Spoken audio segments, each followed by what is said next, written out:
দেখি মাল্টিমিডিয়া ক্লাসে সবাইকে স্বাগত। এখন আমরা আজকে কি ক্লাস করবো? Multimedia class. এটা করবো মাল্টিমিডিয়া ক্লাস তো করবো আমরা নাকি? কেমন তো পরিচিতি? আমার নাম কি? এটা আমার ছবি পাঠ পরিচিতি। আজকে আমরা কোন পাঠ নিয়ে আলোচনা করবো? শ্রেণী ষষ্ঠ, বিষয় আইসিটি। বিষয় কি? অধ্যায় দ্বিতীয় অধ্যায় আমরা আলোচনা করব। দ্বিতীয় অধ্যায় নিয়ে আলোচনা করব।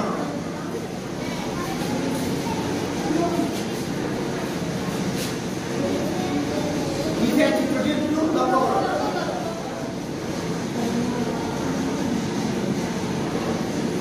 এখন বলো এই চিত্রটা আসলে কিসের? কম্পিউটার এটা পিসি না নেই? এই চিত্রটা পিসি, মনিটর, কিবোর্ড আর মাউস। এই চিত্রটির নাম হচ্ছে কম্পিউটার। কিসের চিত্রটি?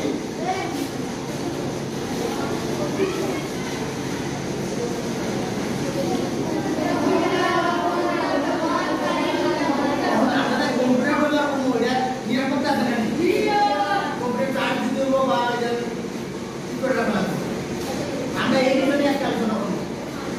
আজকের পাঠ কম্পিউটার ও কম্পিউটার ব্যবহারকারী নিরাপত্তা। বুঝলে যারা কম্পিউটার ব্যবহার করবো তারা এবং ব্যবহারকারী নিরাপত্তা। আজকের পাঠ কি?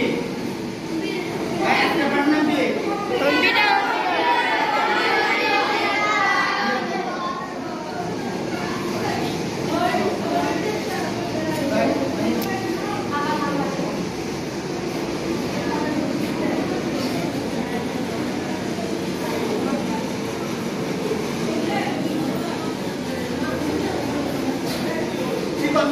এই চারটা থেকে আমরা কি কি শিখবো দেখে নেব।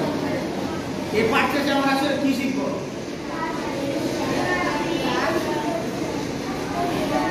কম্পিউটার কি বলতে পারবে? কম্পিউটার নিরাপত্তা বিষয় জানতে পারবে। কম্পিউটার ব্যবহারের সাধারণ ট্রাবলশুটিং কি জানতে পারবে। মানে এই চারটা থেকে আমরা এই জিনিসগুলো কি শিখতে পারবো? দেখো কম্পিউটার আসলে কি? কেউ বলতে পারবে কম্পিউটার কি? কম্পিউটার আসলে কি?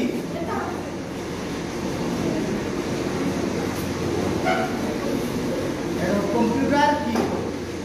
আমরা সকালে একটু দেখে নিই। গণনাকারী যন্ত্র।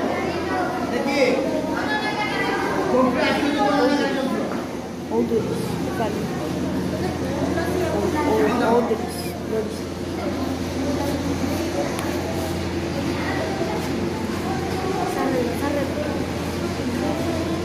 চিত্রটি একটু লক্ষ্য করি। ভাবে এই এটা কিসের চিত্র? না কম্পিউটার মনিটর। এটা কি? মনিটর। সিপিইউ ও মাদারবোর্ডের চিত্র। এটা কিসের চিত্র? মাদারবোর্ড। মাদারবোর্ডের ভিতরে কতগুলো তার দিয়েছে নাকি? জি আর কত দেখো। এটা কি করে? ঠিক করে ট্রাবলশুটিং করে। কম্পিউটারের মাদারবোর্ড। এটা কি কম্পিউটারের মাদারবোর্ড। আর কম্পিউটারের ট্রাবলশুটিং মানে কি? যে কম্পিউটার যদি নষ্ট হয় তাহলে ঠিক করার নিয়ম কানুন। কম্পিউটারে কি নিয়ম কানুন? ট্রাবলশুটিং কি? আমরা আগে যে বললাম ট্রাবলশুটিং এটা কি?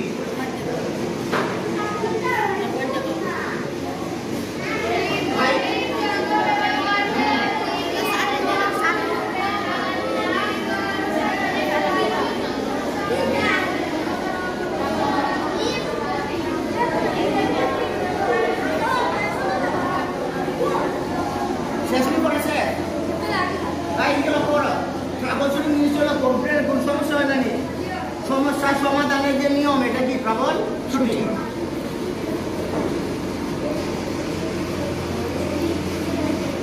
এখন পরে চিত্রটা টাইমটা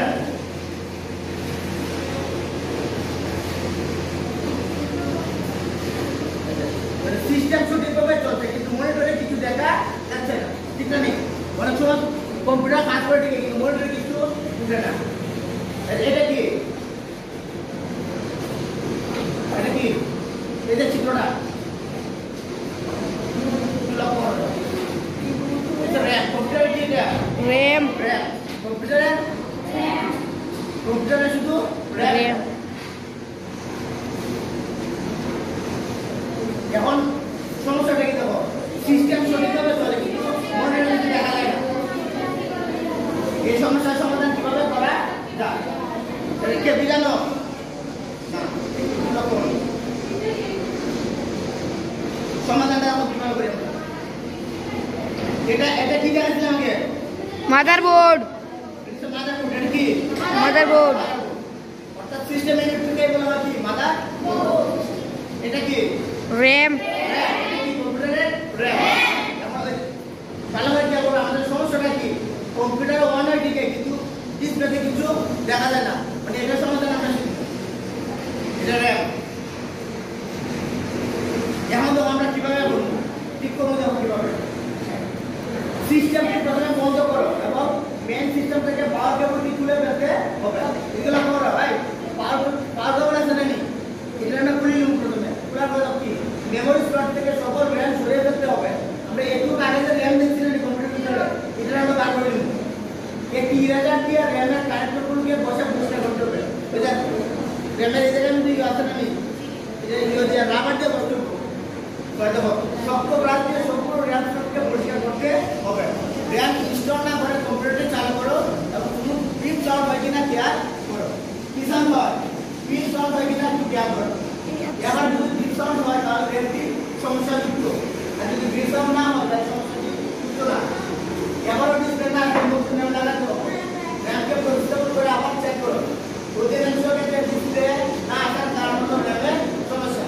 তাই কি লক্ষ্য করো যদি র্যাম ডিসপ্লে না আসে প্রথম সমস্যাটা কিসে র্যামের প্রথম সমস্যাটা কিসে র্যামের। তারপর চিত্রগুলো লক্ষ্য করো।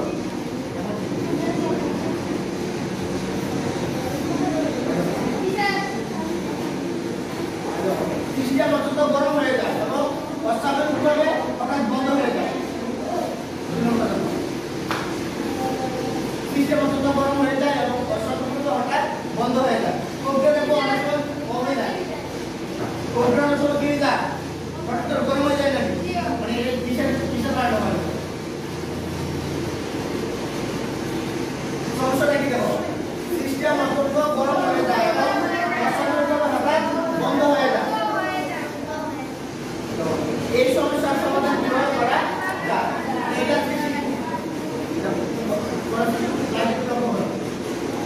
সমাধানটা দেখো কিভাবে করা যায়। এটা কি মাদারবোর্ড সিপিইউ সিস্টেম ইউনিট এটা র্যাম এই দেখো এই সমস্যাটা আমরা কিভাবে করবো দেখো কেসিং খুলে ফেলতে হবে। মাদারবোর্ড থেকে সিপিইউ তথা প্রসেসর ফ্রেমটি সরাতে হবে কিন্তু প্রসেসর সরানো যাবে না। কিসিং এটা বিট এইগুলো করো যে গরম করে যে জিনিস আছে না ওই গরম করে নিয়ে নাও মানে এই জিনিসটা করতে হবে।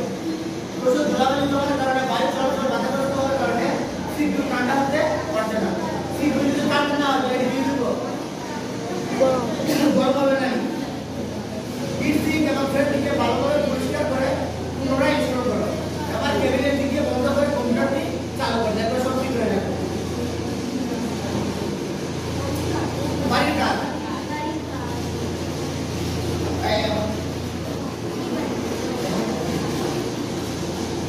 এখন তোমাদের বাইরের কাজগুলো একটু লক্ষ্য করো। বাইরের কাজে দিতে হবে সিস্টেম অত্যন্ত গরম হয়ে যায় এবং অসংখ্য হঠাৎ বন্ধ হয়ে যায়। এটা কারণটা শিখে আসবে সিস্টেম সঠিকভাবে চলছে কিন্তু মনিটরে কিছু দেখা যাচ্ছে না। এই সমস্যাগুলোর সমাধান শিখে আসবে। এটা আমাদের বাড়ির কাজ। ক্লাসে আসনি জিও ধন্যবাদ।